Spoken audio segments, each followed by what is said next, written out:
आज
हम सभी शिवरात्रि के उपलक्ष्य में सभी आमंत्रित हैं। आप सभी को शिवरात्रि की बहुत बहुत मुबारक हो, मुबारक हो, मुबारक हो। तो अभी अभी भाई साहब बहने बोल रही थी शिव शंकर भगवान की जय बोला,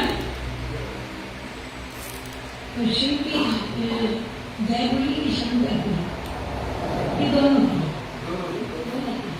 अच्छा, दोनों अलग अलग है कि एक है?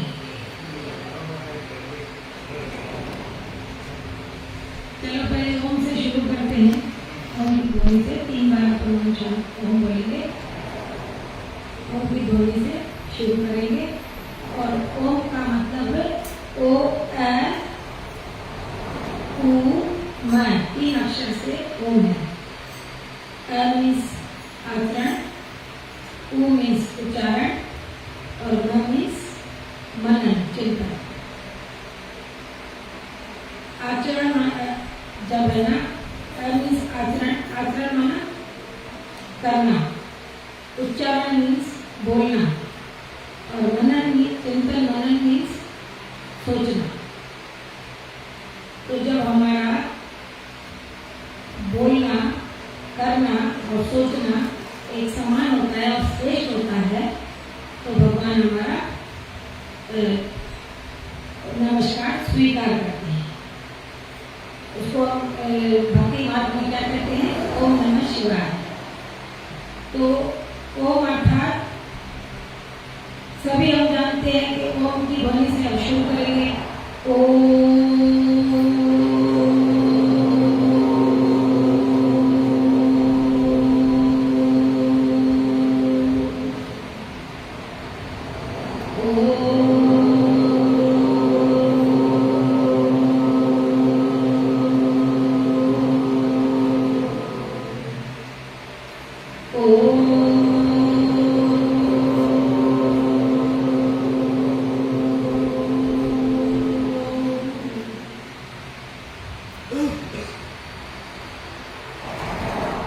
आज अगर देखें हम जीवन तो हम सभी जी रहे हैं, सभी जी रहे हैं, लेकिन जीवन जीने की कला भी होनी चाहिए। खाना तो सभी बनाते हैं, भोजन तो सभी बनाते हैं, लेकिन भोजन की भी कला होनी चाहिए कि किस तरह से बनाना चाहिए। इस तरह से जीवन तो है, लेकिन जीवन जीने की कला नहीं है हमारे पास, वो नहीं आती है। क्या सचमुच जीवन जीने की कला हम भूल गए हैं कि हमें आनी चाहिए? क्या करना चाहिए बताइए? क्योंकि देखो, मान लो लाइट है, आपने बटन ऑन किया, पंखा चल गया, दूसरा बटन ऑन किया, लाइट जल गई, तीसरा बटन ऑन किया है, एसी चल गया, और मान लो अचानक से लाइट को कुछ हो गया और लाइट चली गई, तो कहा जाता है ना, हाफ नॉलेज किसी काम का नहीं होता है, अधूरा नॉलेज किसी काम का नहीं होता है। तो इसी तरह से अगर हमारी लाइट बनाने आती तो उठते जल्दी से बना लेते, वायरिंग जोड़ लेते, बोर्ड खोल लेते, सब कुछ कर लेते, लेकिन नहीं आता है तो क्या करेंगे? पहला तो डर कि अब क्या करें, बनेगा कि नहीं बनेगा, दूसरा डिपेंड कोई आए और हमारा फ्यूज बना दे, और तीसरा डिप्रेस हो जाएंगे, डिस्टर्ब हो जाएंगे कि हमारा अधूरा काम रह गया, ऐसे बीच में हो गया, 1 घंटे के काम था, अभी इतनी देर कब आएगी लाइट, तो डिस्टर्ब भी हो जाएंगे। तो आज सचमुच जीवन ऐसा ही चल रहा है, डर, डिप्रेशन और डिप्रेशन। सचमुच आज डर, सब बात का डर है। किस बात का डर है? मरने का, कहीं कुछ हो नहीं जाए, कहीं एक्सीडेंट ना हो जाए, कहीं हमें कुछ हो ना जाए, बीमारी का डर, मौत का डर, हर बात का डर। दूसरा डिपेंड कि अगर कोई आता होगा, जीवन जीने की कला आती होगी तो अच्छी तरह से बीती, वो भी नहीं है। और तीसरा, काम रुक गया तो डिप्रेशन में भी आ जाते हैं, मतलब डिस्टर्ब हो जाते हैं। इसी तरह से अगर हमें पहले देखो, साधु संत होते थे, जंगल में चले जाते थे और कुटिया बना के रहते थे, उनको किस बात का डर रहता था? रहता था? कभी नहीं रहता था। उनकी कुटिया के आगे शेर, भालू जो भी आता था, कभी नहीं डरते थे। लेकिन आज हर बात का डर क्यों है? क्यों साधु संतों को बिल्कुल परवाह नहीं करती? भालू, शेर कोई भी आता था, बिल्कुल नहीं डरते थे, क्योंकि उनके पास क्या था? आत्मज्ञान था। आत्मज्ञान होने के कारण वो अपने किसी भी बात में डरते नहीं थे, क्योंकि आत्मा का ज्ञान था। तो जब आत्मा का ज्ञान हो जाए और उसके साथ परमात्मा का ज्ञान हो जाए तो फिर तो डर की बात ही नहीं है, क्योंकि आत्मा का ज्ञान होता है तो हमारा डर हट जाता है मौत का, और जब परमात्मा का ज्ञान हो जाता है तो हम किसी पर डिपेंड नहीं रहते हैं, कहते हैं कि हमारा सर्वशक्तिमान बैठा है, तो किस बात का डर है? डर है ही, इंसान से क्या डरना, भगवान बैठा है हमारे लिए। और दूसरा जो बात में है ना, डिस्टर्ब हो जाते हैं, वो डिस्टर्ब भी नहीं होंगे, क्योंकि हमें पता चल गया कि हमारा सर्वशक्तिवान बाप, हमारा बाप बैठा है। तो इसीलिए आप बताइए कि आत्मज्ञान होना बहुत जरूरी है कि नहीं? जरूरी है ना? तो आत्मज्ञान कैसे हो? तो प्रजापिता ब्रह्मा कुमारी ईश्वर विश्वविद्यालय में आत्मज्ञान दिया जाता है, और हमारा 4 सब्जेक्ट के अंदर यह हमारा होता है। 3 बातें बहुत महत्वपूर्ण हैं। पहला आत्मा का ज्ञान, दूसरा परमात्मा का ज्ञान, तीसरा सृष्टि चक्र का ज्ञान, और चौथा हमारे रहने का स्थान कहाँ पर है, आत्माओं के रहने का स्थान कहाँ पर। क्या हम सबको ये बात पता है कि क्या आत्मा का ज्ञान क्या होता है? हम आत्मा के ज्ञान को जानते हैं? जानते हैं क्या? अगर मैं आपसे पूछूं कि भाई साहब आपका नाम क्या है, तो आप क्या बोलोगे? क्या बोलोगे? खुद का नाम बोलोगे। लेकिन मैं कहती हूँ आप नाम नहीं हो, ये तो आपके शरीर का नाम है, तो क्या बोलोगे? नहीं बोलोगे तो जल्दी है, तो मेरा नाम है, लेकिन वो आपका नाम नहीं है। वो आप पुरुष है, पुरुष के आधार से नाम है, तो स्त्री है, स्त्री के आधार से नाम है, लेकिन वास्तव में हम कौन है? वास्तव में हम एक आत्मा है ना। तो आत्मा का ज्ञान होना बहुत अति आवश्यक है। वैसे भी सबसे पहले आत्मा का ही ज्ञान दिया जाता है।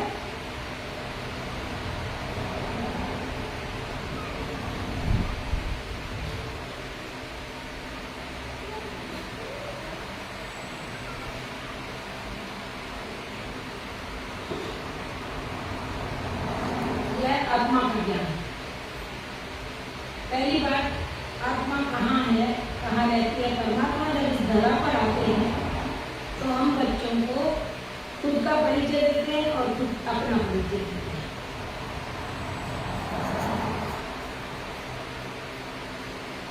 जब हम खुद का परिचय देते हैं तो आकर के बताते हैं बच्चे तुम कौन हो? तुम एक आत्मा हो।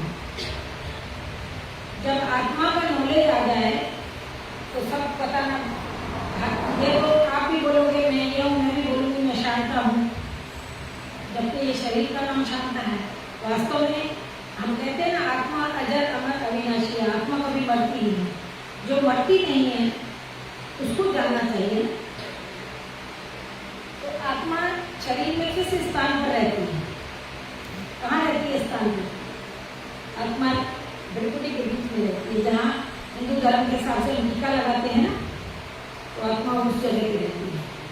अब आप मंदिर जाओगे, बड़े बड़े मंदिरों में जाओगे ना, तो आपको हरदम टीका घोटने वाले चंदन का भेजते रहेंगे। भले वो पैसे की हालत समझो, नहीं तो वैसे भी बड़े बड़े मंदिरों में जब तक टीका नहीं लगता है मंदिर नहीं जा सकते। तो टीके का स्थान यहाँ क्यों है? क्योंकि याद दिलाया जाता है कि तुम आत्मा हो और किससे मिल जा रही हो? परमात्मा से। जब हम आत्मा समझेंगे खुद को, तब परमात्मा से मिल सकेंगे। अगर खुद को शरीर समझेंगे तो परमात्मा से मिलन नहीं होगा। आप कभी भी मंदिर जाओगे, बड़े बड़े मंदिरों में, मैं यहाँ तो नहीं जानती, लेकिन मंदिर में बेल्ट पहन के पहना जाया नहीं जाता है। सही बात है कि नहीं? क्योंकि चमड़े का बेल्ट वहाँ नहीं चलेगा। क्यों बोला जाता है चमड़े का बेल्ट नहीं चलेगा? तो चमड़े का बेल्ट क्यों नहीं चलता है?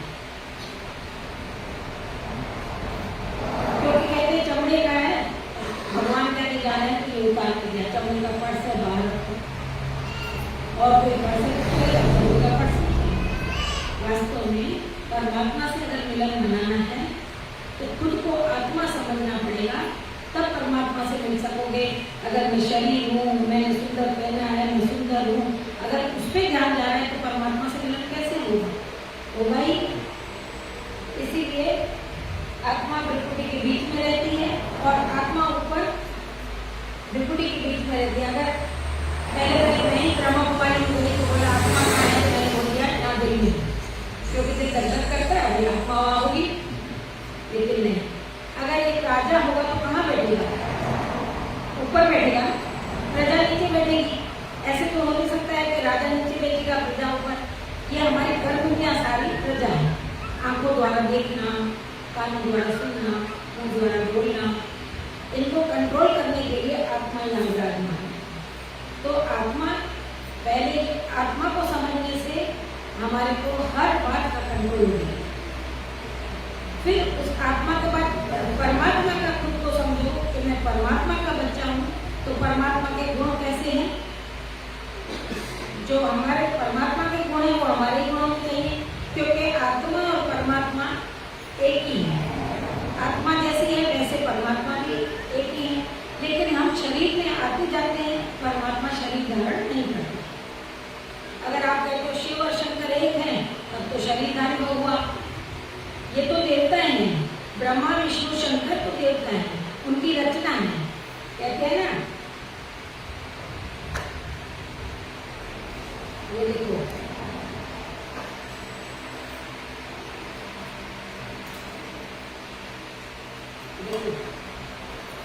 देखकर जग वाले पर यकीन नहीं क्यों कर होगा, जिसकी रचना इतनी सुंदर वो कितना सुंदर होगा।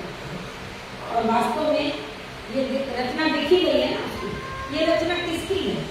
उस परम पिता परमात्मा की है।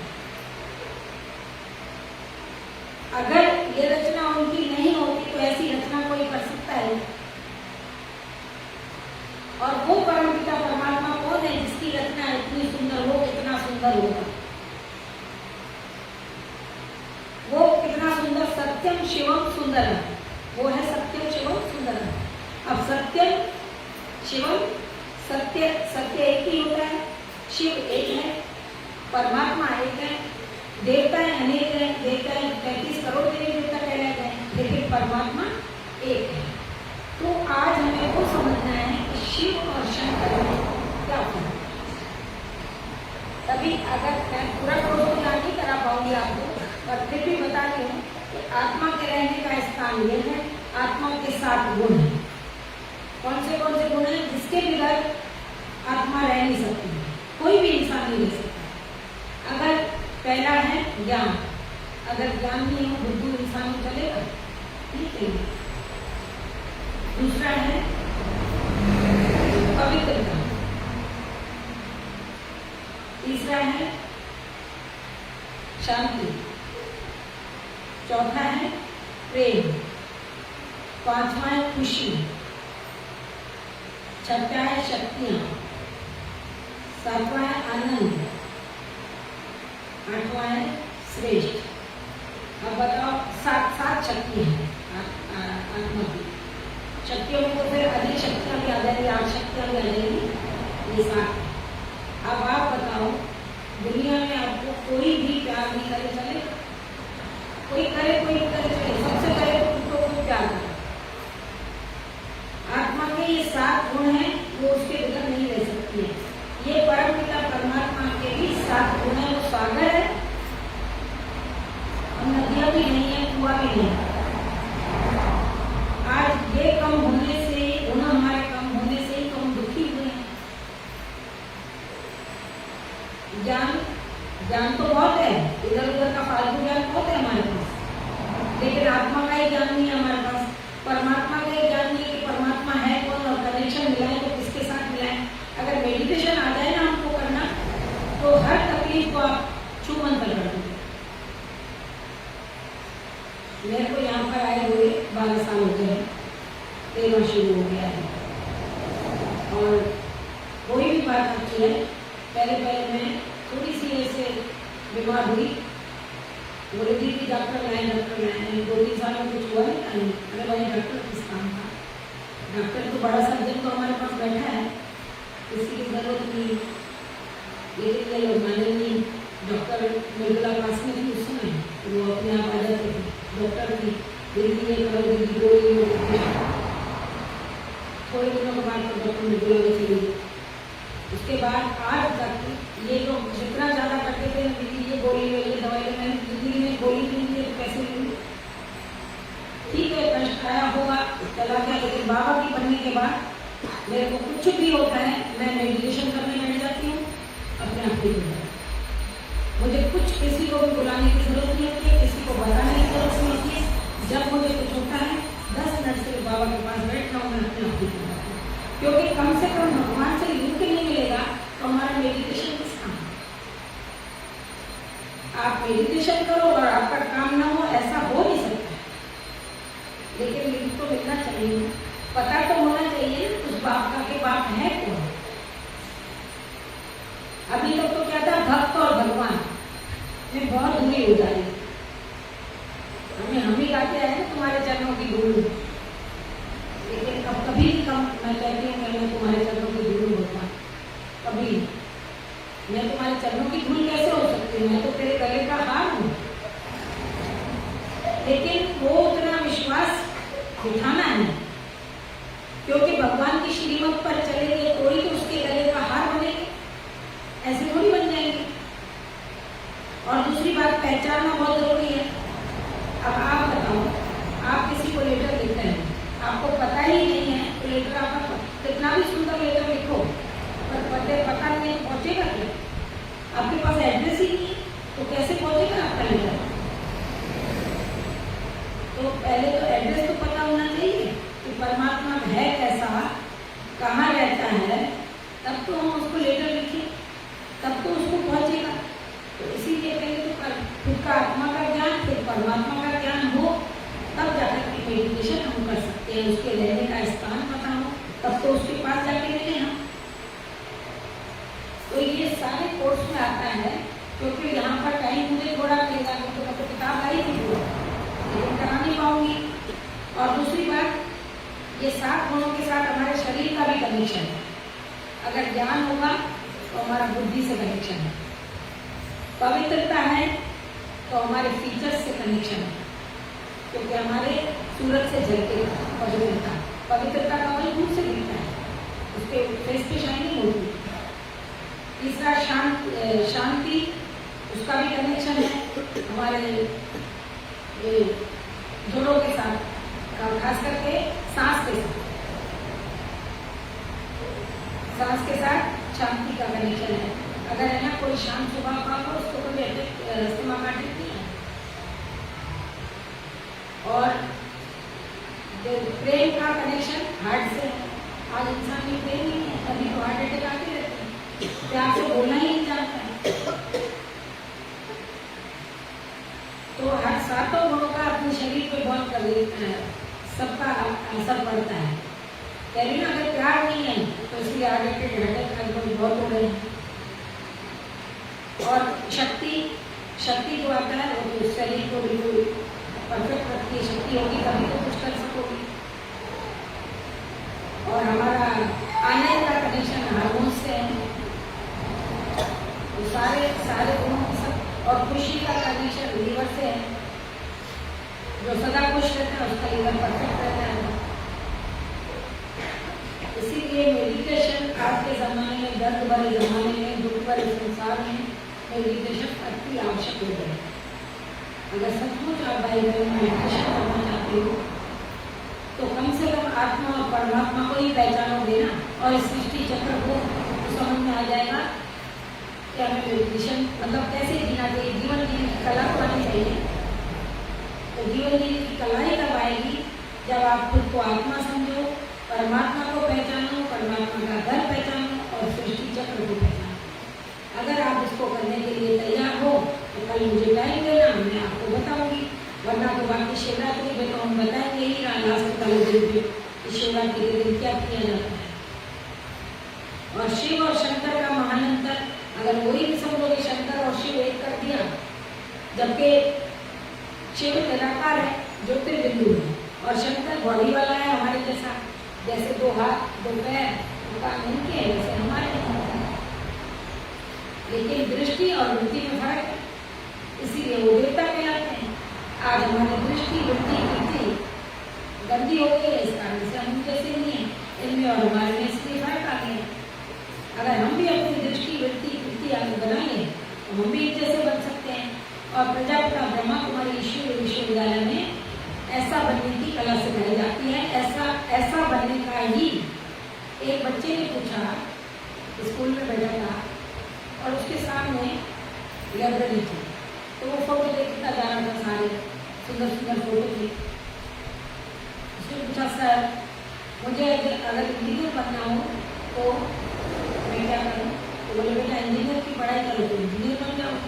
बोले, सर अगर मुझे बैरिस्टर बनना हो तो बोले, बैरिस्टर की पढ़ाई करो तो बैरिस्टर बन जाओगे। बोले, सर मुझे डॉक्टर बनना हो तो बोले, डॉक्टर की पढ़ाई करो तो डॉक्टर बन जाओगे। उसके पास एक सुंदर चित्र था, राम सीता का होगा, लक्ष्मी नारायण का होगा, किसी का तो होगा। तो बोले, सर मुझे ऐसा बनना हो तो सर को देखते ही रहे। सर के पास कोई जवाब ही नहीं था कि ऐसा भी कोई सवाल पूछ सकता है, मुझे ऐसा बनना हो।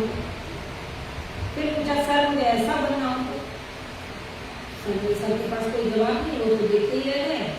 तो उसने कहा, इतने बड़े संसार में इतनी बड़ी यूनिवर्सिटियाँ, कॉलेजेस, स्कूल और सिलेबस, कितनी सारी चीज़ें आज आ गई हैं।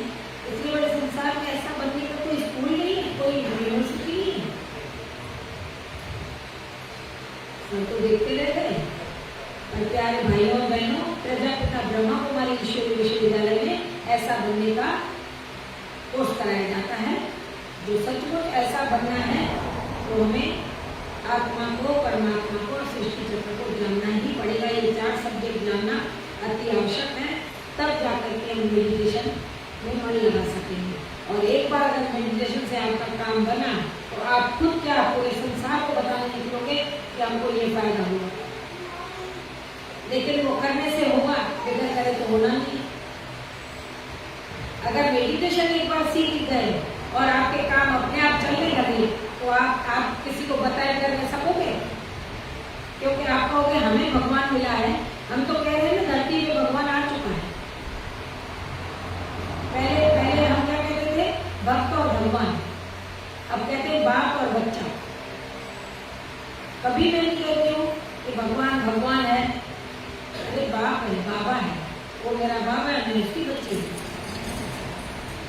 और सचमुच बाप कभी बच्ची का दुख सहन कर सकेगा? नहीं कर सकेगा। कुछ भी दुख दर्द आता है किसी तरह, सिर्फ बाबा को बताने की बात है कि बाबा आज ये है, लेकिन सच्चाई तो नहीं है। झूठ कपट तो बाबा को पता। हम कहते ही हैं कि भगवान तो सब जानता है, वो तो जानता है। अगर झूठ बोल करके हम भगवान से काम कराएंगे तो करेगा? नहीं करेगा।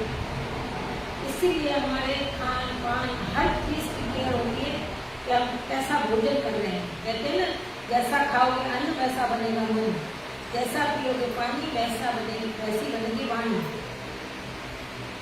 और जो देखेंगे वो बनेंगे, चित्र देखेंगे वैसे ही बनेंगे, चरित्र भी वैसा ही बनेगा। तो आज का सारा दिन तो क्या होता है टीवी पे। आजकल देखो, पहले क्या था, सिनेमा घर बनाएगा। ये 5 प्रकार है ना, सबसे पहले सिनेमा बनी। सिनेमा अगर देखा, सिनेमा में लोग कम जाते हैं तो घर में टीवी दे दी, सिनेमा कम हुई। अब टीवी दे दी, घर में सब जने एक साथ बैठते थे, अब कमरों में टीवी आ गई, वो भी छोड़ो, अब हाथ में फोन आ गए सब।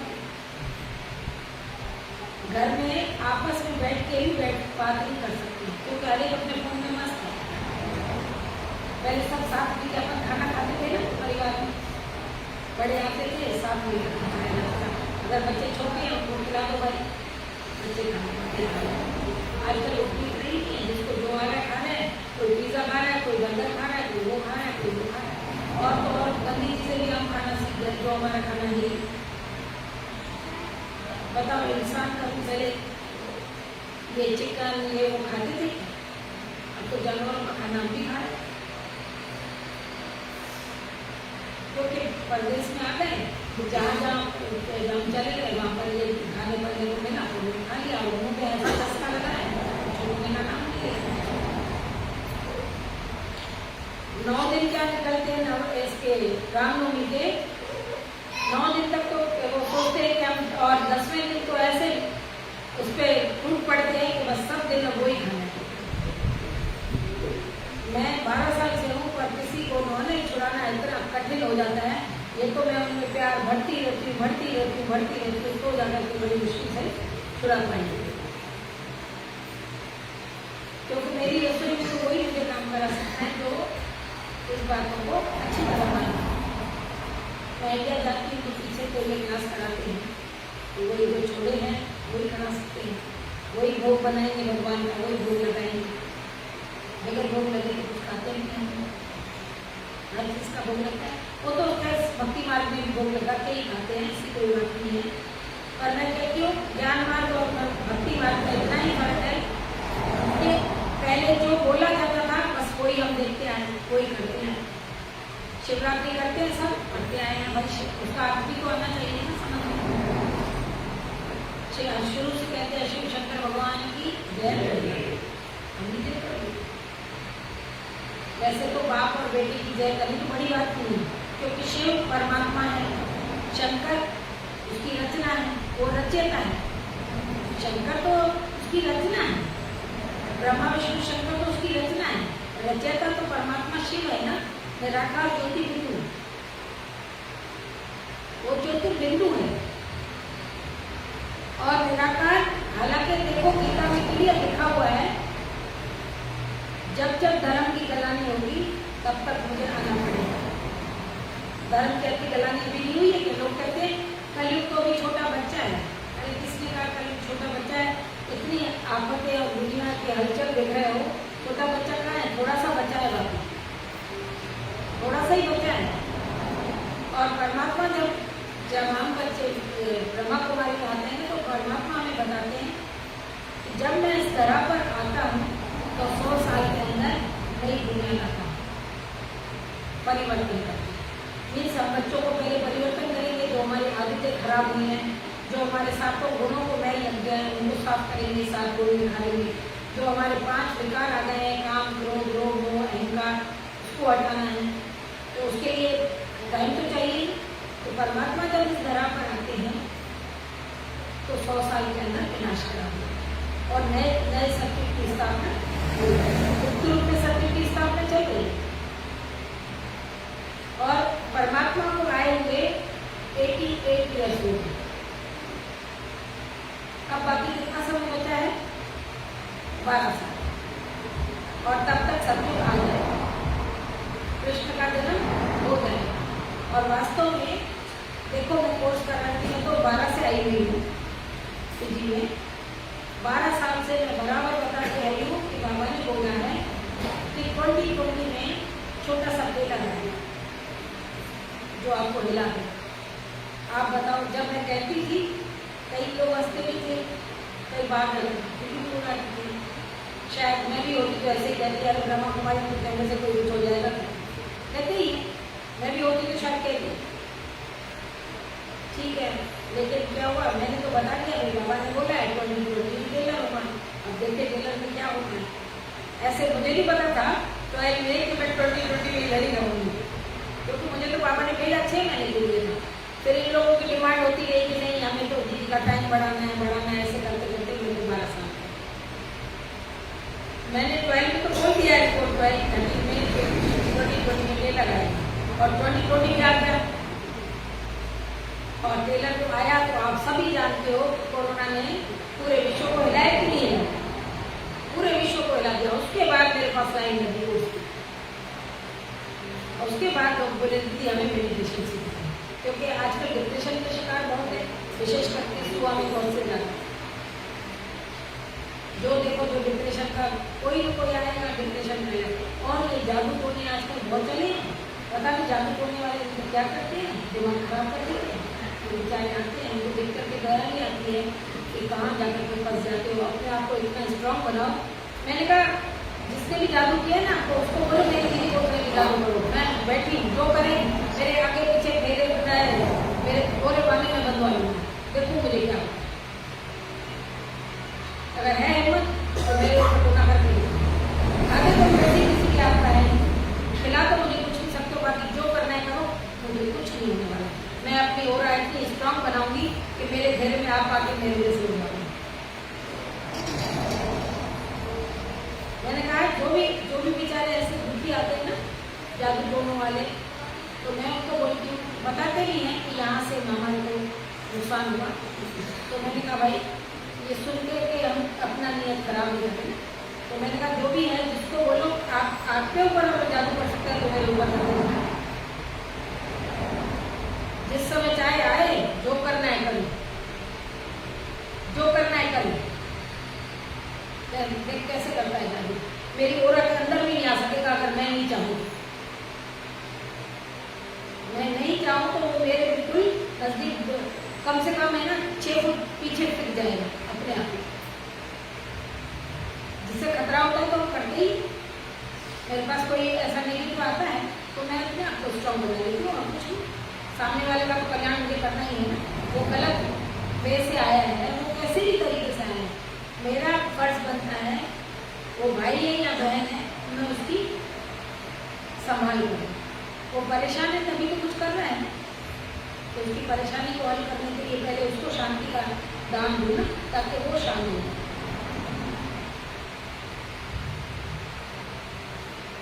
भाई मेडिटेशन एक ऐसा जादू है कि एक बार अगर सीखोगे तो अपने आप अपने काम हो जाएंगे, फिर आपको कहीं भी जाने की आवश्यकता नहीं। ऐसे थोड़ी कि हमें मंदिरों की जरूरत नहीं है, मंदिरों की जरूरत है, मंदिर पे भी जाएंगे, टाइम त्योहार सब जाते हैं, आते हैं, लेकिन घर में भी काम होते हैं तो घर में भी अपन मंदिर बना के ही रखते हैं। सभी के घर में होगा छोटा मोटा मंदिर और रखना ज़रूरी भी होता है।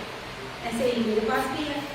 मैंने भी ऐसे थोड़ी लोग बात सोचते ब्रह्मा कुमारियाँ पूजा छुड़वा देती है, पूजा नहीं छुड़वाती। अगर पूजा छुड़वाते होते तो हम अपने सीने से है ना लक्ष्मी नारायण की फोटो नहीं रखते। तुम लोग तो सिर्फ मानते हो भगवान को, बैठ करके पूजा करते हो, मानते हो। हम मानते भी हैं, जानते भी हैं और वैसा बनने की कोशिश भी करते हैं। तो हम तो पक्के सनातनी हैं कि नहीं? ऐसे कैसे पूजा नहीं करते। आप लोग तो नेमिनाथ की तरह बैठे 1 घंटा पूजा की, चलो छुट्टी काम काज में लग गए। लेकिन हम नेमिनाथ की तरह बैठते भी हैं। हमें पहले हमारा तो 3 बजे उठना कंपलसरी होता है।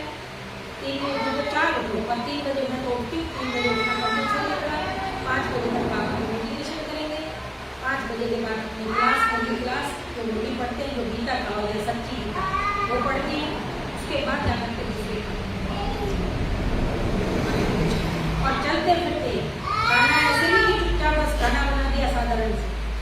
अरे भगवान ने हम खाने को दिया है, उस खाने को अच्छी तरह से बनाए ना, बाबा की याद में बनाए। और जो भी आए हमारे यहाँ से भोजन करके जाए, खुश होकर के जाए, तंदुरुस्त होकर के जाए और उसकी भी बुद्धि एकदम क्लीन नीट है।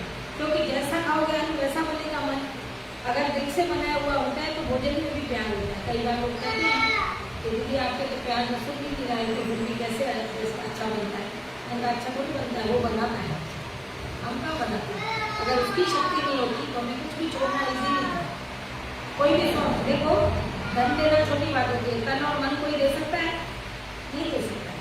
धन तो फिर भी दे दोगे, अरे धन क्या है, आ जाएगा फिर आ जाएगा। लेकिन मन देना और तन देना वो बहुत बड़ी बात है। कभी आप दिल से झाड़ू करोगे मंदिर में भी आके, कभी कहोगे रहेंगे आज मंदिर, सब कुछ मन नहीं करे तो नहीं करना चाहिए, पर मन करे तो बच्चे से करना चाहिए। ये भी एक सेवा है। और अपने पास टाइम नहीं है वो बात अलग है। लेकिन अगर अपनी खुशी होती है ना कि ये भगवान का घर है, ये मेरे बाप का घर है, तो मेरे पास तो कितना भी काम आ जाए मेरे को कभी थकान होती है। सुबह से मैं चलती रहूँगी। आज थर्सडे था, थर्सडे हमारा भोग होता है। आज भी मैं वापस तो उठी थी, तो 5 बजे भाइयों की क्लास होती है। भाई लोग सुबह सुबह वॉक पे जाते हैं, फिर 6 बजे तक चले जाते हैं क्लास के बाद। उसके बाद फिर 5 बजे के बाद ये वो लोग 6 साढ़े 6 निकल जाते हैं। उसके बाद फिर वापस मैं अपना खाना पीना बनाऊँ। 11 बजे बहनें आती हैं, 10:30 से मैं भोग लगाती हूँ, 11 बजे अपनी क्लास कराती हूँ। जो गीता सच्ची गीता वो मैं सुनाती हूँ लोगों को। 12 से 12:30 बजती है। उसके बाद फिर सबको भोग खिलाती हूँ। एवरी थर्सडे भोग होता है और एवरी थर्सडे ये और भोग कराते कराई तो ये लता बहन आई तो चलेगी थी। कहाँ चलो पहले भोजन कर लो तो चले। भगवान का भोग तो खा के जाएंगे, ऐसे कौन कर सकते।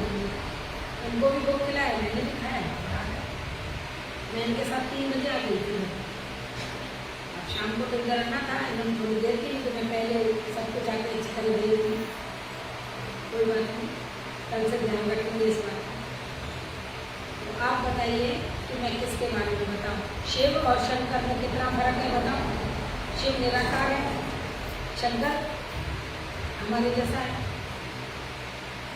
शिव का कार्य अलग है, शिव का नाम ही है कल्याणकारी। अभोक्ता हम कहते हैं ना, अभोक्ता है। शंकर तो बॉडी वाला है। और वैसे भी 3 लोग जो होते हैं जहाँ रहने का स्थान भगवान का कौन सा है वो भी हम इसमें देख सकते हैं। मेरे पास अभी के कोर्स है 7 लोग। लेकिन बनने की बात आई कि भाई बनना ऐसा है। अभी तक तो हम भक्त और भगवान की बात चली, हम तो बन रहे हैं ऐसा तरह से। जो श्री राम ने किया वो हम भी कर सकते हैं। श्री राम के घर में कितनी सुमत थी बताओ। एक के ऊपर अगर कष्ट आया तो भाइयों ने त्याग दिया, माताओं ने त्याग दिया, सबने त्यागा था ना। भरत ने कम त्यागा था, शत्रुघ्न ने कम त्यागा। शत्रुघ्न लोगों को लगता है शत्रुघ्न ने कुछ नहीं किया। शत्रुघ्न ने भी अपनी औरत पे 13 साल तक नहीं देखा। तब जाकर के कौशल्या को पता चला कि ये क्या। तब पता लगाया कि वो भी घर के बाहर ही सोता है। क्योंकि जैसे भरत ने त्यागा उसने अपना करा, वैसे शत्रुघ्न ने और कैसे लक्ष्मण है, हर एक ने अपने अपने तरीके से बहुत त्याग किया। संगठन की शक्ति में बहुत पावर है ना। अकेला अकेला अगर कुछ करता ना तो उसको कष्ट होता है, लेकिन सब साथ है तो कष्ट नहीं दिखता है। जल्दी दिखता है क्या? सब मिलकर के उस कष्ट को ले लेते हैं ना। ऐसे ही मिलकर के कोई भी कार्य किया जाता है। दूसरे मंदिर में अपन सब है, अगर कोई भी कार्य करना होगा, कोई झाड़ू लगाएगा, कोई ये लपेटेगा, कोई वो लपेटेगा, फटाफट हो जाएगा। तो संगठन की शक्ति तो बहुत है। इसीलिए हमें परमात्मा को पहचान करके, जान करके और उसको उसकी मेडिटेशन करेंगे। अब है ना, मैं सीधा बता रही हूँ ना, अगर आपके पास एड्रेस नहीं है तो आप परमात्मा तक पहुँचेंगे कैसे? आपको जाना है, मैं कहती हूँ राजस्थान में मेरा घर है, आप आ जाना, तो आ जाओगे क्या? पूछोगे तो राजस्थान तो इतना बड़ा है दीदी, अब राजस्थान में किस कॉलोनी में रहती हूँ? तो मैं जब सब बताऊँ कि मैं जयपुर में हूँ, कि मैं इधर हूँ, तब जाकर के तो आप पहुँचोगे। सिर्फ राजस्थान बताऊँगी तो आप ढूंढ पाओगे? कभी नहीं ढूंढ पाओगे। ऐसे ही लोगों ने कह दिया भगवान का रहते हैं ऊपर, आते हो कहाँ से हैं? ऊपर से। लेकिन ऊपर का भी कुछ नाम होगा। तो लोगों ने, ऋषि मुनियों ने, जिन्होंने भी देखा कि ऊपर जब वो ट्रांस में जाते थे, मेडिटेशन मतलब ध्यान में बैठते थे, तो वो ऊपर जाते थे भगवान से मिलने, तो वो पूरे ब्रह्मांड में चक्कर लगाते थे। क्यों कहे ब्रह्मांड को ही क्यों बोलते हैं? ब्रह्म में लीन होना, ब्रह्म में लीन होना कहते हो ना। तो ब्रह्म कौन है? भगवान है। देखिए, ब्रह्म में, ब्रह्मांड में गए वहाँ पर, क्योंकि ये ध्यान में बैठे ब्रह्मांड में गए और वहाँ पर उन्होंने परमात्मा को ढूंढा ढूंढा ढूंढा। लेकिन वहाँ जहाँ परमात्मा अगर बैठा हो तो आप सोच सकते हो वहाँ का वायुमंडल कैसा होगा? अच्छा कि आप मंदिर में ही जाते हो, थोड़ी देर के लिए खुशी मिलती है कि नहीं मिलती है? महाकालेश्वर में हम जाते हैं ना, सब कुछ भूल जाते हैं, वो शिवलिंग को देखते हैं, नंदी के कान में जाकर के बोलेंगे। अब ये नंदी क्यों नंदी के कान में बोला जाता है? ये सारी बातें हम, आप तो सिर्फ देखते हो, हम उसको श्रवण करते हैं और वैसा करने की कोशिश भी करते हैं।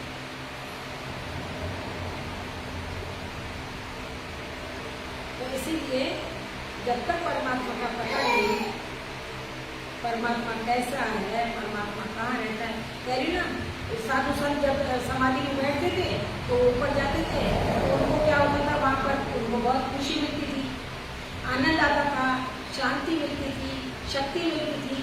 तो पूरे ब्रह्मांड में चक्कर लगाते थे भगवान को ढूंढने के लिए। जब कहीं नहीं मिला, उसका छोर ही नहीं मिला, तो कह दिया कि ब्रह्म ही भगवान है। क्योंकि ब्रह्म का वातावरण इतना सुंदर था तो वही भगवान लगने लगा। जहाँ भगवान सचमुच हो, और वास्तव में तो भगवान दिखा भी होगा, हमको ध्यान में दिखा भी होगा, तो हम पहचानेंगे कैसे?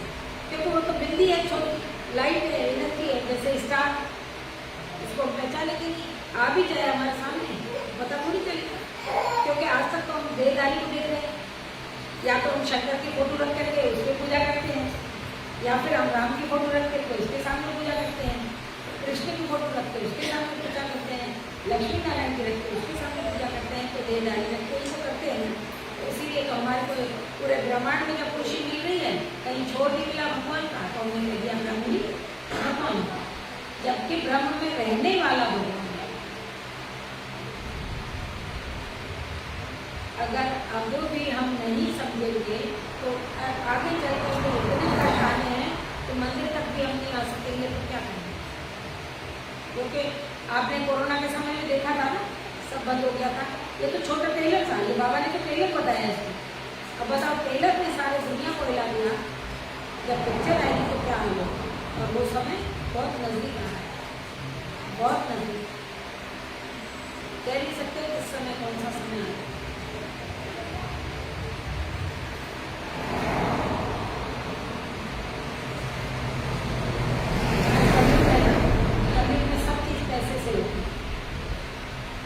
एक बच्चे ने, एक राजा ने अपने, उसको कोई संतान नहीं थी, राजा की उम्र ढल रही थी, तो सोचने लगा कि अगर अभी भी नहीं हुआ मेरे बच्चा तो कब होगा? इतनी प्रॉपर्टी वारिस कोई होना चाहिए। उसने सब यत्न कर लिए थे, डॉक्टर को ये वो सब दिखा दिया, उसके बाद इसने तांत्रिक को बुलाया कि भाई कैसे भी करके मुझे एक लेना चाहिए। तो तांत्रिक ने कहा कि राजा, अगर तुम किसी बच्चे की बलि देवी को चढ़ाओगे तो आपको बेटा निश्चित है। अब आपको कोई बच्चा दे तो बलि चढ़ाओ, उसमें कोई जरूरत नहीं पाया कोई मुझे बेटा दे बलि चढ़ाने के लिए, तो मैं उसको आधा राज्य दे दूँगा। तो एक माता पिता तैयार हो गए, मुझे पास 3-4 बेटे थे। उन्होंने सोचा ये वैसे भी पढ़ता भी नहीं है, किसी काम का नहीं है, और ये होशियार हमारे बच्चे हैं, इसको दे दो। तो सभी बच्चे ही होते हैं, और माँ बाप ने हिम्मत रखते हैं, इनको दे दिया। ये भी बड़ी दाद देनी पड़ेगी, कोई अपना बच्चा दे सकता है, दे दिया। तो राजा ने उसको अच्छी तरह से 8-10 दिन तक खिलाया आकर बलि चढ़ने वाला दिन आया। राजा ने उसको बोला कि क्या तुम्हें पता है हमारे यहाँ बलि चढ़ेगी? रात को तुम्हारी बलि चढ़ेगी और आज तुम्हारी कोई भी ख्वाहिश हो तो बता दो, कोई भी इच्छा हो तो बता दो, कोई भी। तो उसने कहा मेरी कोई इच्छा नहीं है, आप बलि चढ़ा सकते। तो उसने कहा नहीं फिर भी बताओ, हम तुम्हारी इच्छा पूरी करें। जब इसको बार बार बोला गया तो उसने कहा ठीक है, मेरे लिए बालू उतरवा। बालू समझते हैं, छोटेपन में अपन की सेंट्रिक में कहते थे, तो बालू उतरवा की ट्रक बन गई। अब वो बालू में बैठा के घर बना रहा था सुंदर सुंदर, तो उसमें है ना गुड्डे गुड्डी बना के बना रहा था। ऐसे करके चारों घर बना करके क्या किए सुंदर सुंदर घर एवं करके दिए। उसके बाद क्या हुआ, उठा एक ही लाख से एक को भेज दाल मिटा, फिर आया दूसरे को देखा, उसको भी लाख से डाल दिया, उसको भी हटा दिया। तीसरा था उसको भी हटा, और चौथे के पास बैठ करके आगे बैठ गया और प्रार्थना करने लगा। अब तांत्रिक जो था वो डर गया, ये तांत्रिक तो मैं हूँ और ये क्या करना है, वो डर गया क्या होना है। तांत्रिक को बड़ा वो आखिर जब पूजा पूरी की बोले अब मेरी बलि चढ़ा दो। तो उसने कहा सबसे पहले बता तुम ये कर क्या रहा था? तो बोले आपको कोई मतलब, मैं कुछ भी करूँ, आपको बलि चढ़ा नहीं चढ़ा दो। बोले नहीं बेटा बताओ तो सही तुम कर क्या रहा हो। तांत्रिक को भी लग रहा है ऐसे कुछ तो चुटका किया, क्योंकि चोर को भी चोरी सूझती है ना। तांत्रिक को भी ये था कि पता लगे, राजा को भी लगा कि आखिर इसने किया। तो उसने कहा कि तुमने ये 3 क्यों घर ढा के, तुमने सुंदर घर बनाए तो क्यों ढा दिए? बोले पहला घर था मेरे माँ बाप का, मैं उनको मानता था, लेकिन उन्होंने मेरी रक्षा नहीं की, आपको दे दिया, तो इसलिए माँ बाप की जरूरत नहीं है, दाओ उनका घर। दूसरा घर था सगे संबंधियों का, फिर काका चाचा ताऊ कोई तो समझाता कि आप अपना बेटा कैसे दे रहे, क्या करोगे ऐसे करो, और किसी भी दुनिया ऐसी सगे संबंधियों का घर हटा जरूरत नहीं। बोले तीसरा, बोले राजा क्या करना है, मेरे को बलि चढ़ा दो। तो बोले नहीं बता तीसरा घर पे बोले। तो बोले तीसरा घर था राजा, जो राज्य का राजा होता है उसके लिए जो भी प्रजा होती है वो अपने बच्चों के समान होती है, उसकी पालन करते हैं।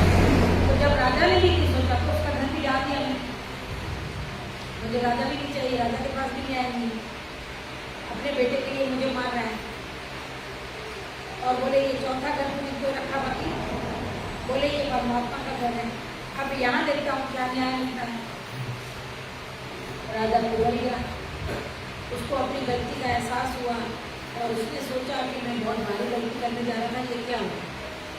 राजा को इतना दुख हुआ, इतना हुआ, झरझर आंसू बहने लगा कि इससे बढ़िया तो बेटा कोई हो ही नहीं सकता है, मुझे तो होगा कब होगा, सुपातर निकलेगा कुपातर निकलेगा, बचेगा नहीं बचेगा, होगा नहीं होगा, और इतने सुंदर बेटे को मैं कैसे बलि चढ़ा दूँ। उसने लेकर के गोदी में ले लिया उसको और बड़े प्यार बोला, कहा बेटा आपको तेरे बिगड़ में बिल्कुल भी नहीं, तू है तो मैं हूँ, लेकिन मैं नहीं। इसने कहा बलि चढ़ाओ, ये शब्द बोलना नहीं बस। रामदेव उठ के चला गया और राजा बना उसने सारे सभा में बता दिया कि ये मेरा बेटा, मैंने बोल दिया है ना, अब मैं मारूं चाहे उसको रखूं अपने पास, वो पैसे तो दे चुका था उसको। तो आज दुनिया में ये ऐसा घोर कलयुग आया है कि अपने बच्चे तक बेचे जा रहे हैं। ये तो बताओ, ये खाने पीने की कमी थी क्या? सोने की चिड़िया कहला होगा ना, भारत देश हमारा सोने की चिड़िया। आज सोने की चिड़िया रहा है, अब बनने वाला है सोने की चिड़िया वापस, क्योंकि जब भगवान धरा पे आए तो सोने की चिड़िया ही बनाने आए। इधर है जहाँ डाल डाल कर बैठे सोने, वो भारत देश हमारा, भारत और सोने का बन हुआ है। सत्युग तो भारत में ही आना है, शुरू तो वहीं से होना है। भले विनाश होकर के कुछ आत्माएं बचेंगी जो कृष्ण को जन्म लेंगी, लेकिन वो तो थोड़ा ही समय बचा है। भगवान जब धरा पे आते हैं 100 साल के अंदर करते हैं, एक ही तो हो चुके 12 साल बाकी है, फिर भी इंसान पैसे बचाने में लगा हुआ है कि इधर से बचाए उधर से बचाए। ऐसा सब कुछ नहीं है। पहले तो अपना जीवन सही हो, खुद स्वस्थ रहे। और बीमारियाँ कितनी बढ़ गई, घर घर में देखो डायबिटीज वाला मरीज मिल रहा है आजकल। पहले डायबिटीज होती थी किसी को नहीं होती, आज और हार्ट अटैक के केस बढ़ रहे हैं, और तो और कैंसर भी ना आ गया है। अभी भी कैंसर के बहुत केस बढ़ रहे हैं, जहाँ सुनो कैंसर, जहाँ सुनो अरे ये हो क्या है, क्योंकि हमारा खान पान अच्छा नहीं। डीप फ्रिज में रख के खाओ, 2-2 दिन का भोजन निकाल कर खाओ, यही है। थोड़ा सा ताज़ा बनाओ, ताज़ा खाओ, खुशी से सुबह शाम भोजन नहीं बना सकते क्या? सब हमारी लाइफ स्टाइल बदल रही है हर बात में। अब बताओ 12-12, 1-1 बजे तक अगर कोई फेसबुक पे और फोन में बैठे रहेंगे तो आप अपने पहले उठ सकते, कोई भी उठेगा 3 बजे उठता है, क्योंकि सोए 1 बजे हो तो उठोगे कैसे? हर एक इंसान को कम से कम अच्छी 4-5 घंटा तो चाहिए, और उससे पहला हमको तो नहीं चाहिए। मैं तो अपनी 9 बजे से तैयारी करती हूँ सोने की,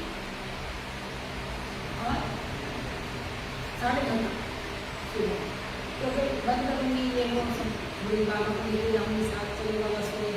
मैं तो हर बात में बाबा को यूज़ करती हूँ, हर बात। बाबा ने तो बोला है बच्चे मुझे यूज़ करो, यूज़ करो का मतलब ये मुझे हरदम याद रखो, अपने साथ रखो। मैं तो कमाई रखती हूँ तो मैं और मेरा बाप मेरे साथ हो, कुछ भी काम करूँगी तो मैं आपको साथ दूँ। चलो बाबा अपन खाना बनाए, चलो बाबा अपन ये काम करें, हर बात में। कोई भी ऐसी भी परिस्थिति आई कितनी भी बड़ी, कहती बाबा आप बैठे हुए ये परिस्थिति तो कुछ भी नहीं, छोटी सी अभी छोड़ गए। वो विश्वास के बल को जीती। आप बताओ वहाँ से आकर के अकेली नए मुल्क में रहना और आपके कानून कायदे कुछ भी नहीं जानते, लेकिन धीरे धीरे सब कुछ देख लिया। वो उसके प्यार में तो आ गई, भगवान के प्यार में आ गई। किसी ने पूछा ना ऐसा कि बहन जी आप आपके ब्रह्मा कुमारी में शादी नहीं करते? तो भाई किसने बोलते, आप लोग पति को परमेश्वर मानते हो ना सब दिन? तो बोले हाँ। मैंने आप पति को परमेश्वर मानते हो, परमेश्वर को पति मानते, बात खत्म। ऐसे नहीं चाहिए, आपको पार्टनर चाहिए, नहीं चाहिए। आपने 2 हाथ तक वाले को पति बना लिया, हमने निराकार को बना लिया। अगर आपको नहीं विश्वास आए तो ऑनलाइन जाकर के समझ दोनों को देखो, शिवलिंग के साथ कैसे शब्द लगाएंगे, क्योंकि हमने पूरा जीवन शिव पे अर्पण कर दिया ना। तो 5 प्रकारों की बलि चढ़ानी है, ना कि आपको धरती वो तो शिवरात्रि पे मैं बताऊंगी।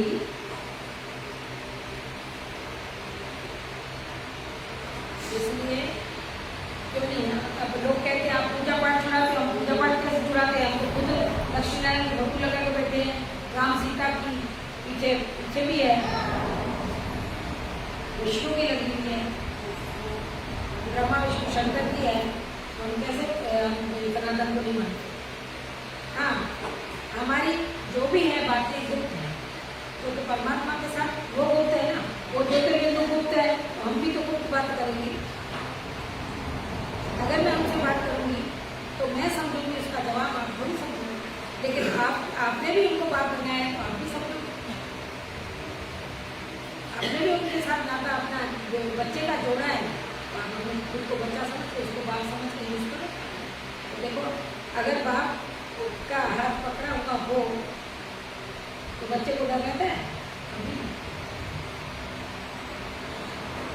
हाँ, बच्चा हाथ छुड़ा के भागे वो बात अलग है। इसलिए तो कहा जाता है कि भगवान को हाथ पकड़ो। उसमें दिखाते हैं ना नाव राम का, कि कैसे वो नाव चलाता है, तो कहता है तुम मुझे पकड़ लो। ठीक है, अगर भगवान हाथ पकड़ेगा तो अगर हम तो छुड़ा सकते हैं, पर भगवान को नहीं सकते हैं। भगवान को हर पल हमें हमारे साथ रहे, सिर्फ हम उसकी याद में रहें। कुछ भी काम हमारा बिगड़ेगा, बिगड़ी को सुधारने वाला तो वैसे भी कोई और कोई सुधार सकता भी नहीं। मैं हल्का ही नहीं आती, परिस्थिति भी यहाँ मेरे पास सामने भी आई हुई। ऐसे नहीं है कि नए देश में आओ और मेरे सामने परिस्थिति खड़ी नहीं हुई, और परिस्थिति आई भी तो ऐसी ऐसी परिस्थिति आती थी, पर उससे विश्वास होता था ना, तो ज़्यादा से ज़्यादा उसके सामने बैठ करके पहले रोना आ जाता था, अब नहीं आता। अब मेरे को खुशी होती है, ये एग्ज़ाम जो लग रहा है उससे कुछ ना कुछ अच्छा होने वाला है, क्योंकि पता है वो सर्वशक्तिवान मेरा है, तो मेरे साथ न्याय ही करेगा।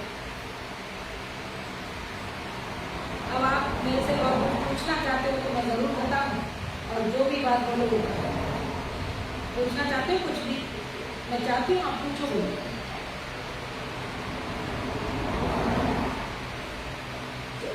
पूछो, कुछ भी पूछ सकते हो, कोई मना नहीं आता।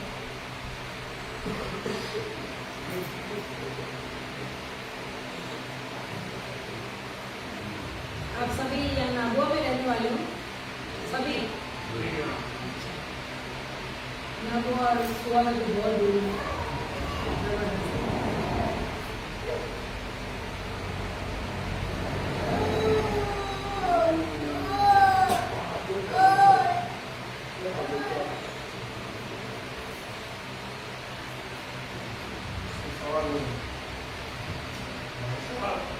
सवाल है? हाँ, जरूर पूछिए, खुशी से। पशुपति अवतार बद्ध जी को विस्तार करने के लिए पशु अवतार दे दिया। सीता पशुपति कब ये नाम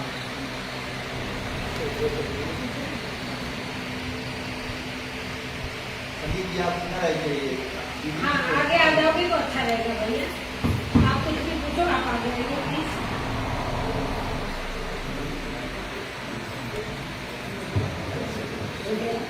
बस उनका जवाब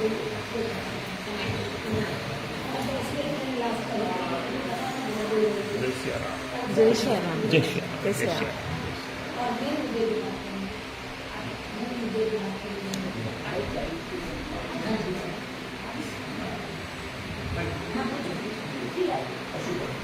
पशुपति, शिव जी का नाम पशुपति। हाँ, पशुपतिनाथ। पशुपति शिव के नाम देखो, पशुपतिनाथ, बबूलनाथ, नाथ है, और बद्रीनाथ, केदारनाथ। ईश्वर के नाम ही ऐसे होते हैं, या होगा महाकालेश्वर ईश्वर लगेगा, या नाथ लगेगा। अब पशुपतिनाथ मंदिर है, आपने देखा है पशुपतिनाथ का मंदिर? हाँ, इंडिया में है। हाँ, क्योंकि पशु, हम अभी इस समय में पशु बन गए हैं। जो हम देवता थे, सनातन वाले लोग देवता थे, 33 करोड़ देवी देवता हम सब बैठे हैं भैया, हम देवी देवता थे। आज साधारण बनकर इंसान से अब हम जानवर बन गए हैं। नहीं बने हैं क्या? बने हैं, क्योंकि हमारे इतने अच्छे गुण थे, हम खान पान अच्छा, अब होटलों में खाते थे क्या? हम लोग खाते थे पहले। आप बताओ, इसीलिए बाबा पशुओं का भी पति है, पशुपति। पशुओं का तो है जो है, हम जो पशु बन गए हैं ना, उनको भी सुधारने के लिए आया हुआ है। सही, इसीलिए पशुपति अवतार बद्ध जीव को विस्तार करने हाँ। के लिए उसने पशुपति का बिल्कुल अवतार वही लिया। वही भैया। बस यही मैं आपसे साफ करना चाहता हूँ। क्योंकि इसीलिए पशु से तो हमारे को इंसान और जी हाँ। जब इंसान बनोगे फिर देवता बनोगे, पहले रहन तो आए तुमने किसी को। इसीलिए शिव जी ने पशुपतिनाथ का अवतार लिया है। अवतार लिया। कलयुग के युग से विस्तार करने के भाई लिए हम उनको जैसा बन जाएगा कभी तो करेगा ना। मुक्ति देने के लिए बोल मुक्ति रहे तो हैं। देगा। बस यही मैं मुक्ति और जीवन मुक्ति तो वही दे सकता है और कोई दे भी नहीं सकता। और इसीलिए देखो भगवान के आगे या तो लगेगा नाथ और या लगेगा ईश्वर, मतलब जैसे कल महाकालेश्वर, महामंडलेश्वर, ऐसे ही नाम रखे ना सारे। तो इसलिए या तो ईश्वर होता है या नाथ होता है। अच्छा कौन गया हुआ है वहाँ पर? कौन सा?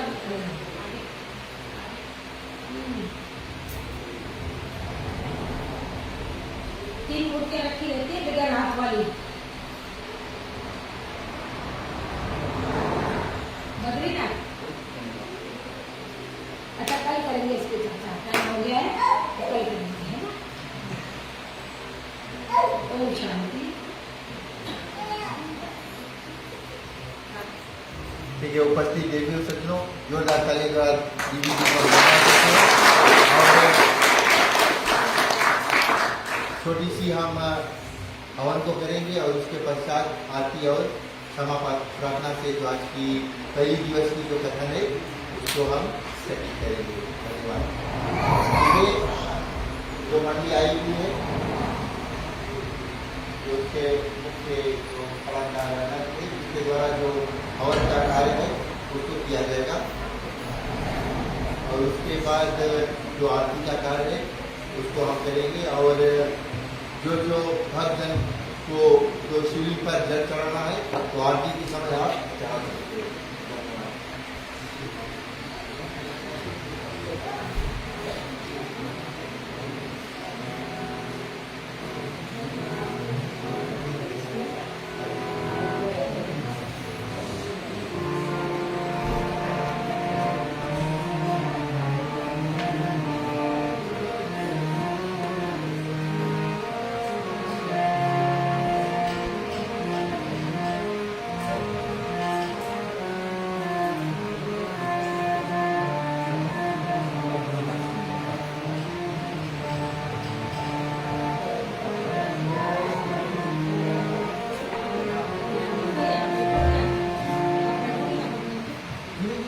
एक चम्मच में कपूर जलाकर उसे 3 बार हवन कुंड के और घुमाकर उसे हवन कुंड में छोड़ दीजिए।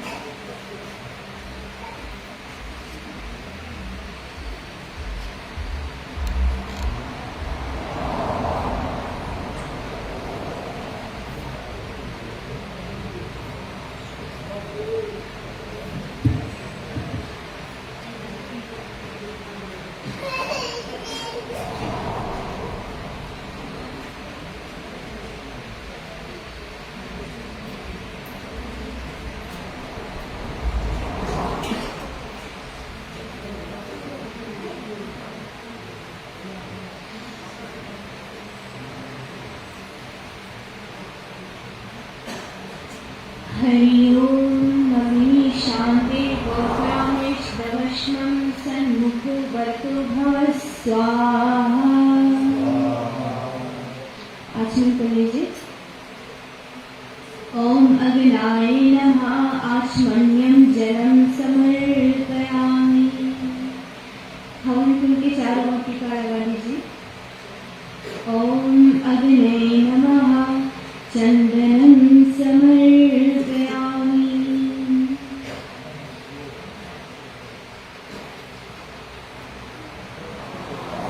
हवन कुंड के चारों ओर फूल रख दीजिए। ओम अग्ने नमः पत्रं पुष्पं समर्पयामि।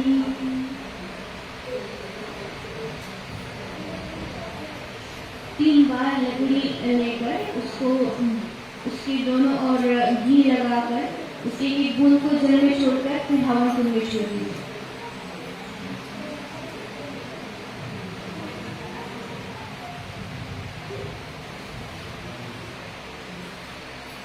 ओम प्रथम चरण स्थापयामि पूजयामि ओम भूर्भुवः स्वाहा। ओम द्वितीयं चरण स्थापयामि पूजयामि ओम भूर्भुवः स्वाहा। ओम तृतीया चरण स्थापयामि पूज्यम ओम भूर्भुवः स्वाहा। लकड़ी जोड़ लीजिए।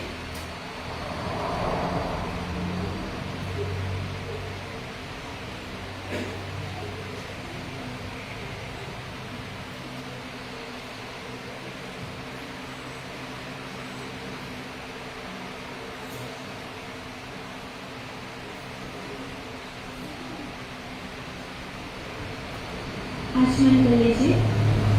हरि ओम केशवाय नमः। ओम नारायणाय नमः। ओम माधवाय नमः। घी की आहुति देंगे।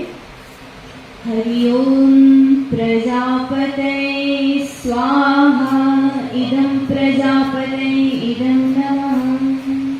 हरि ओम इंद्राय स्वाहा। इदं इंद्राय इदं नमः। हरि ओम अग्नाय स्वाहा। इदं अग्नाय इदं नमः। हरि ओम सोमाय स्वाहा। इदं सोमाय इदं नमः। ओम भ स्वाहा। इदं अग्नाय इदं नमः। ओम भ स्वाहा। इदं वागाय इदं नमः। ओम स्व स्वाहा।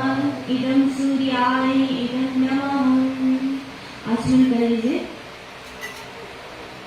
हरि ओम केशवाय नमः। ओम माधवाय नमः। ओम नारायणाय नमः।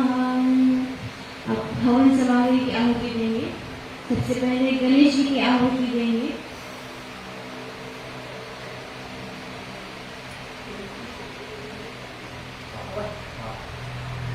हरि ओम गणपतये स्वाहा।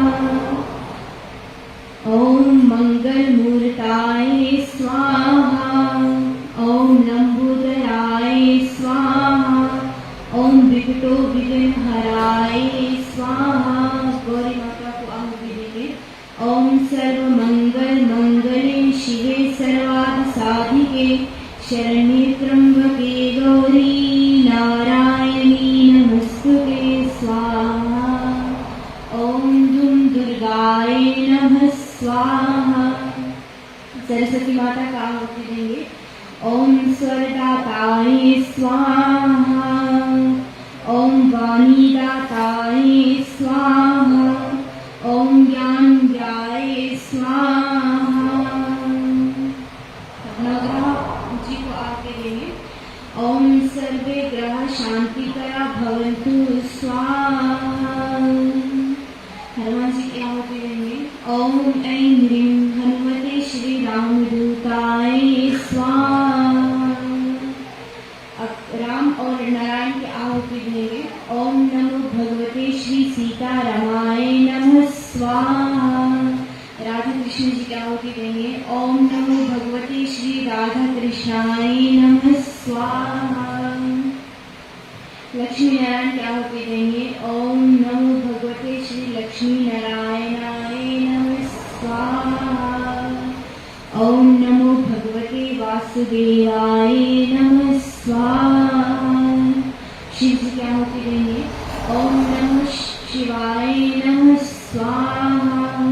ओम रुद्राय नमः स्वाहा। ओम महाकालाय नमः स्वाहा। शिव जी का महामृत्यु मंत्र गाएंगे सभी लोग। ओम त्र्यंबकं यजामहे सुगंधिं पुष्टिवर्धनम् उर्वारुकमिव वन्दनात् मृत्योर्मुक्ष्यमामृतात् स्वाहा। ओम त्र्यंबकं यजामहे सुगंधिं पुष्टिवर्धनम् उर्वारुकमिव वन्दनात् मृत्योर्मुक्ष्यमामृतात् स्वाहा। ओम त्र्यंबकं यजामहे सुगंधिं पुष्टिवर्धनम् उर्वारुकमिव वन्दनात् मृत्योर्मुक्ष्यमामृतात् स्वाहा। सभी लोग गायत्री मंत्र का उच्चारण करेंगे। ओम भूर्भुवः स्वः तत्सवितुर्वरेण्यं भर्गो देवस्य धीमहि धियो यो नः प्रचोदयात् स्वाहा। ओम भूर्भुवः स्वः तत्सवितुर्वरेण्यं भर्गो देवस्य धीमहि धियो यो नः प्रचोदयात् स्वाहा। ओम भूर्भुवः स्वः तत्सवितुर्वरेण्यं भर्गो देवस्य धीमहि धियो यो नः प्रचोदयात् स्वाहा।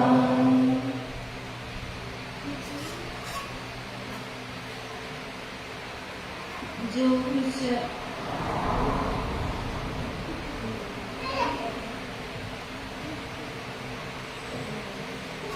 कुछ बचा हवन सामग्री 3 बार में छोड़ दीजिए। ओम सर्वे पूर्णगुण स्वाहा।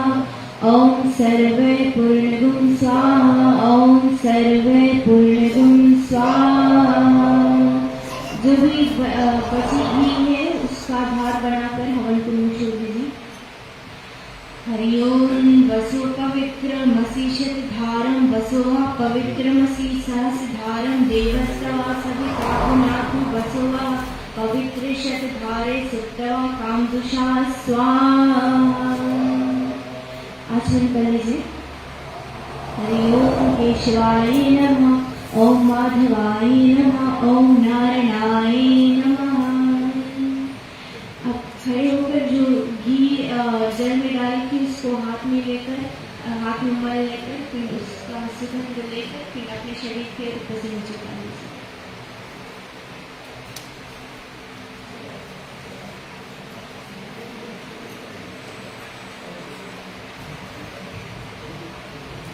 और सभी कोई आरती के लिए खड़े हो जाइए।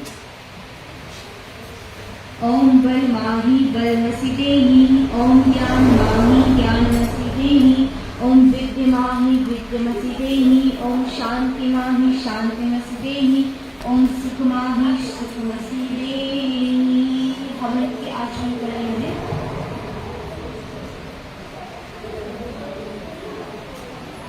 ओम केशवाय नमः। ओम माधवाय नमः। ओम नारायणाय नमः। प्रेम से बोलिए आपके भगवान की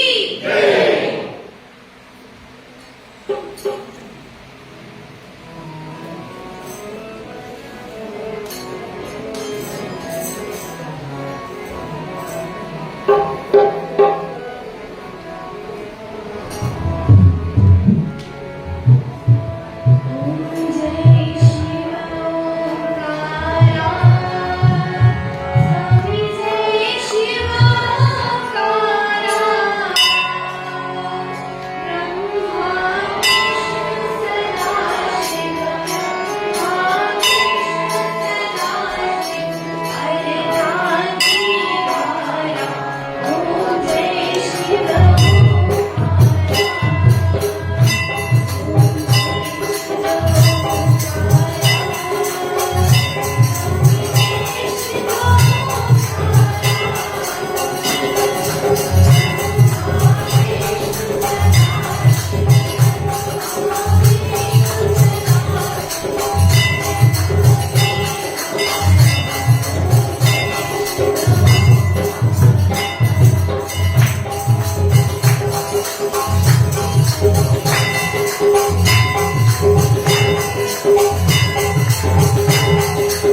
Thank you.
Thank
you.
एक और जो खुशी की बात है, हमारे नवाजी अभिनेश गावड़े जी का जो जन्मदिन है वो आज के दिन है और मैं चाहता हूँ अभिनेश गावड़े जी और प्रिया जी यहाँ पर चले आए और रैना जी द्वारा छोटी सी जो बर्थडे का सॉन्ग होगा और अभिनेश गावड़े जी द्वारा जो गीत है वो यहाँ पर भगवान भोलेनाथ जी को अर्पण किया जाएगा और उसके बाद जो क्षमा प्रार्थना है वो किया जाएगा।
सभी लोग अपने हाथ को जोड़ लीजिए, चलते समाज का करेंगे।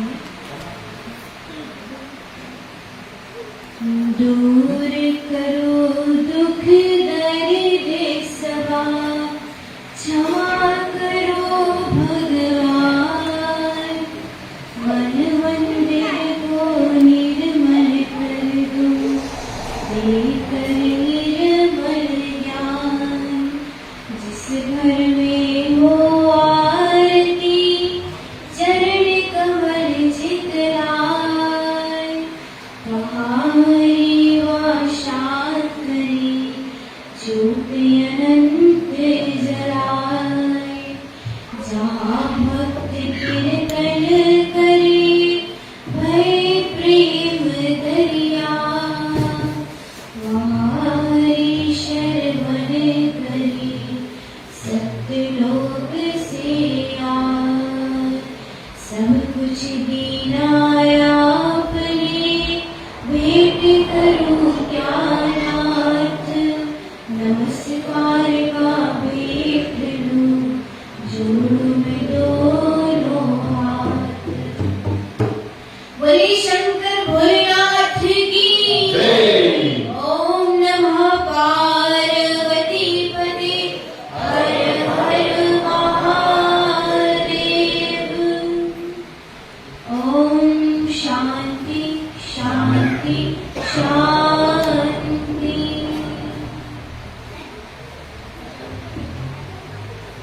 मृत्युहरणं सर्वव्याधिविनाशनं श्रीपादोदकं पुनर्जन्म न विद्यते।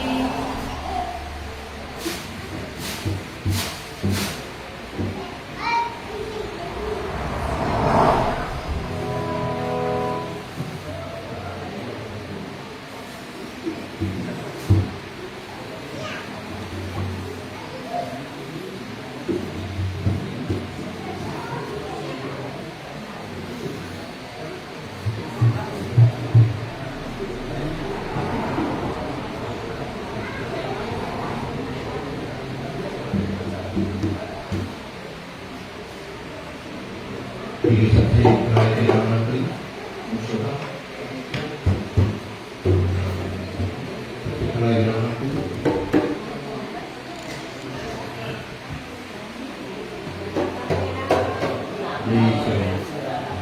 प्रेम से बोलो माता श्री शंकर भोलेनाथ की उपस्थित देवी और सज्जनों, एक बार फिर से मैं श्री सनातन धर्म जगत कल्याण मंडली की तरफ से आप सभी को हार्दिक धन्यवाद देता हूँ, खास करके दीदी जी को जो ब्रह्म कुमारी जो संस्था से आए हुए हैं और हमें जो आत्मा और परमात्मा के विषय में जो बहुत ही जो सुंदर सुंदर जो बात है जो हम नहीं जानते थे उसे बताया है। और साथ साथ मैं धन्यवाद देता हूँ रैना जी और उनके जो ग्रुप ओमेन राव से आए हुए हैं। ये जो बच्ची है वो रामचरित्र मानस संस्था की जो प्रचारक है नवा जिला के, और ये जो संस्था है ये जो युवा लोग हैं उनको ट्रेन करते हैं ये सनातन जो कार्य में, जो भी आप देखे हुए कि रहना जो पूजा पाठ को कराते हैं और इतने सुंदर सुमधुर बाणी से जो भगवान के जो कीर्तन आरती आदि को गाती है, ये गुण है। ये जो रामचरित मानस जो संस्था है इनके द्वारा इनको प्रदान किया गया है। मैं चाहता हूँ जोरदार तालियों द्वारा आप रायना और जो ये संस्था रामचरित मानस और जो ब्रह्म कुमारी जो संस्था है उसको भी हम हार्दिक धन्यवाद देते हैं, जो कि हमें ऐसा जो आत्मा और जो परमात्मा से जो मिलाने का जो रास्ता है, जो मेरी इस नूत को कराने का जो अवसर हमें प्रदान कराते हैं, उनके लिए हम धन्यवाद देते हैं। और जो प्रसाद है आप लोगों के लिए जो व्यवस्था किया गया है वो आपको मिल रहा है, और उसके 10 मिनट बाद जो महाप्रसाद है उसका भी जो व्यवस्था है वो आपको किया जाएगा। हमारे समझ में हमारे पंडित जी अमृतलाल जी जो श्यामलाल जी यहाँ पर आए हुए हैं, मैं चाहता हूँ उनके द्वारा 2-4 शब्द है वो होगा, और उसके बाद जो सुंदर सुंदर जो कीर्तन है वो रैना और उनके ग्रुप द्वारा प्रस्तुत किया जाएगा। ताली द्वारा हम पंडित श्यामलाल जी का स्वागत करते हैं।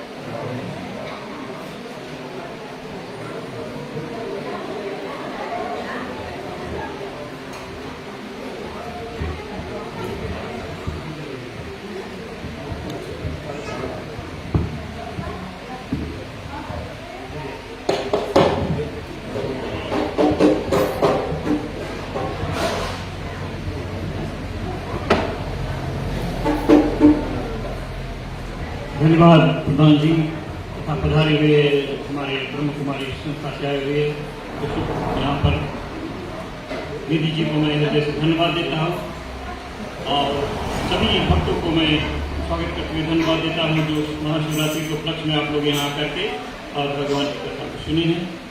विशेष करके मैं दीदी जी को धन्यवाद देता हूँ जो कई ज्ञान की बात बताए हैं कि ऋषि मुनि ब्रह्मांड में भ्रम करते थे ईश्वर को ढूंढने के लिए, लेकिन ब्रह्मांड है कहाँ, यथा पिंडे तथा ब्रह्मांडे।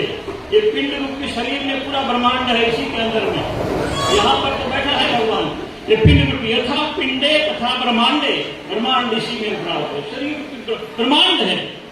सब देवता का वास है, रूप में अग्नि है, नेत्रों में सूर्य है, दिशाएं प्राण है, दिशाएं हैं, सब देवता इसी शरीर में वास है। तो कहा ब्रह्माया बैठा। अहम वेद क्या कहता है? अहम ब्रह्म आस्मि। हम में सब ब्रह्म, सब में वही ब्रह्म है। देखने की दृष्टि होनी चाहिए, सृष्टि एक है, दृष्टि होनी चाहिए। किस भाव से आप इस सृष्टि को अवलोकन कर रहे हो, किस भाव से देख रहे हो। आदरणीय बंधु, मैं सभी को हृदय से धन्यवाद देता हूँ, विशेष करके पुत्री को जो अभी यहाँ सुंदर रंग के पुत्र गाए, विशेष कर नौवा के बहुमान करके आपको भी धन्यवाद। सभी को मैं हृदय से धन्यवाद देता हूँ। आए हम कुछ ज्ञान की बातें, बहन जी ने बहुत सुंदर बात बताया। यहाँ पर बच्चा से लेकर के यूनिवर्सिटी तक सब भौतिक ज्ञान, भौतिक ज्ञान, भौतिक ज्ञान, आध्यात्मिक ज्ञान नहीं है। धर्म की परिभाषा क्या है? प्रकृति का अव्यक्त गुण ही तो धर्म की परिभाषा है। क्या हमारे प्रकृति के गुण हमारे में है? यद्यपि हमारा शरीर प्रकृति से उत्पत्ति हुई, क्या वो गुण हमारे में है? हम ढूंढे। भाई जी बहुत सुंदर बताया। हम कब से ढूंढे, खोजे, हम क्या है, अपने स्वरूप को पहचाने, तभी आप ईश्वर को पहचान लें। अंत में सभी को धन्यवाद। जय श्री राम। धन्यवाद पंडित सामराज जी। और अंत में जो जलपाल लाइव स्ट्रीम ग्रुप, उन्हें ना भूलते हुए उन्हें भी हम जोरदार तालियों द्वारा धन्यवाद।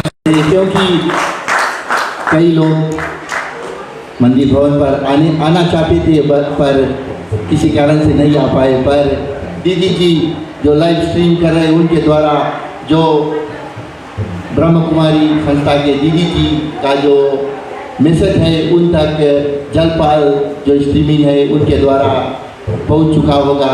अंत में जलपाल स्ट्रीमिंग को भी हम धन्यवाद देते हैं। और अब जो सुंदर सुंदर सुमधुर कीर्तन राणा द्वारा पेश किया जाएगा, आप प्रसाद और महाप्रसाद का जो आनंद है उनको लेते रहे। और एक निवेदन है कि आप कोशिश करके जो दूसरे दिवस का जो महाशिवरात्रि की कथन है उसे हम कोशिश करना चाहते हैं कि 7 बजे हम शुरू कर दें। और अगर जो आप लोगों का उपस्थिति नहीं रहेगा तो जो कथा है वो थोड़ी सी विलम्ब हो जाता है। तो मैं चाहता हूँ आप सभी लोग 7 बजे से पहले आ जाए, ताकि हम थोड़ी सी और जो समय है दीदी जी को दे सके, ताकि वो हमें भोलेनाथ जी के करीब हमें और भी जल्दी ला सके। धन्यवाद।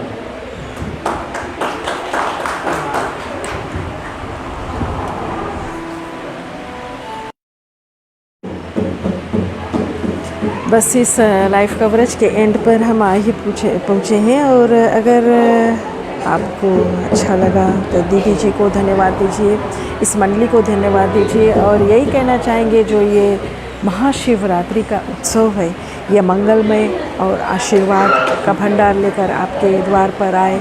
और जितने भी लोग अभी इस महाशिवरात्रि को मना रहे हैं उनको हम धन्यवाद देना चाहेंगे। और यही कहना चाहेंगे कि ऊपर वाला आपका अपना आशीर्वाद का भंडार बरसाए। और इन्हीं सभी बातों के साथ आज हम आपसे अलविदा ले रहे हैं और फिर कहीं ना कहीं मिलेंगे चलते चलते। और यही कहना चाहेंगे कि खुश रहिए, दूसरों को भी खुश रखिए, अपना और अपनों का ख्याल रखिए। ज़िंदगी बहुत ही छोटी है, ऊपर वाले की याद रखिए, इंसानियत रखिए। बस इन्हीं सभी बातों के साथ आज हम अलविदा ले रहे हैं और मुलाकात होती है कल सुबह एक बार फिर